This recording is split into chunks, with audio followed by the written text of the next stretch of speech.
Richard Tice.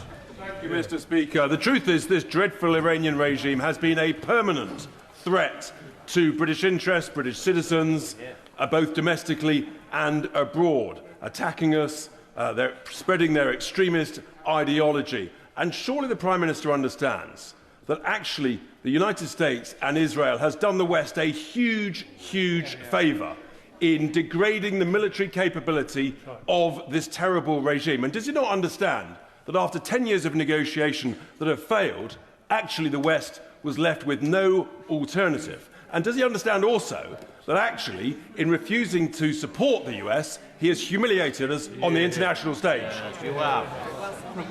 I simply and fundamentally disagree. I think it's a very important principle when we're talking about our personnel that we ensure that what we're asking them to do, and they're being asked to put their lives at risk, that we ensure that it is lawful. I believe in that fundamentally. I'm surprised if he doesn't.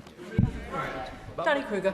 Thank you very much, Madam Deputy Speaker. I don't know what's more humiliating for the United Kingdom, the moral weakness of a government that can't distinguish between right and wrong and can't even take a sovereign decision without consulting international lawyers, or the material weakness of a country that has just decommissioned its last frigate in the Gulf and, as the Prime Minister has said in his statement, does not have the capability to defend our own citizens in the region. So given this position of neutrality and impotence, will the Prime Minister clarify what exactly he means by defensive versus offensive action? The whole operation is offensive according to the terms that the Prime Minister has set out. Or does he expect that the British will have some sort of operational veto on individual flights that the Americans take off from our bases? Minister. We're taking action in the sky through our pilots. We've authorised the US to use our bases in order to attack Iranians' ability to strike. But I'm not going to take lectures on morality from a party that stood a candidate who said that you can't be English unless you're white. Britain is at war with itself over Iran, and the Prime Minister just walked into one of the most brutal parliamentary ambushes of his tenure. This week, the Commons erupted over the UK's position on the US and Israeli military strikes against Iran's military infrastructure. On the surface, it looked like a routine PMQs exchange.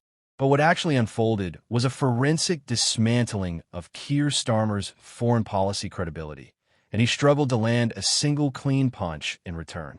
Here's what's really going on. Conservative MPs confronted Starmer with a question that cuts right to the heart of British strategic identity. Did the UK back its closest ally, or did it sit on the fence while history was being made? Richard Tice framed it bluntly.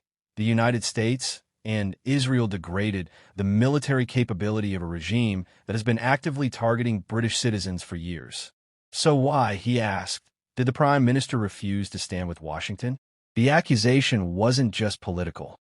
It was existential, that Britain under Labour has become a country that outsources its moral judgment to international lawyers rather than making sovereign decisions. And then came Danny Kruger, who delivered arguably the sharpest line of the session. He asked what was more humiliating, a government that can't tell right from wrong, or a nation that has decommissioned its last frigate in the Gulf and now lacks the basic military capability to defend its own people in the region. That is not a rhetorical flourish. That is a statement about where Britain now stands in the world. Starmer's defense rested on one pillar, legality. His argument was that when you ask soldiers to risk their lives, you owe them the assurance that what they're doing is lawful. It's a principled position, but in the theater of the Commons, it landed as hesitation, not leadership. His closing attack, throwing the Tories' candidate controversy back at them, was a deflection, not an answer, and the chamber knew it. For ordinary British people, this matters far beyond the headlines.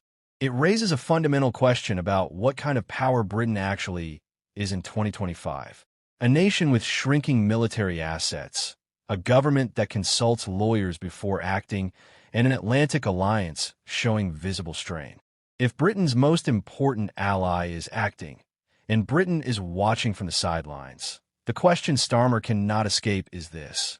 When a moment came, whose side were we actually on?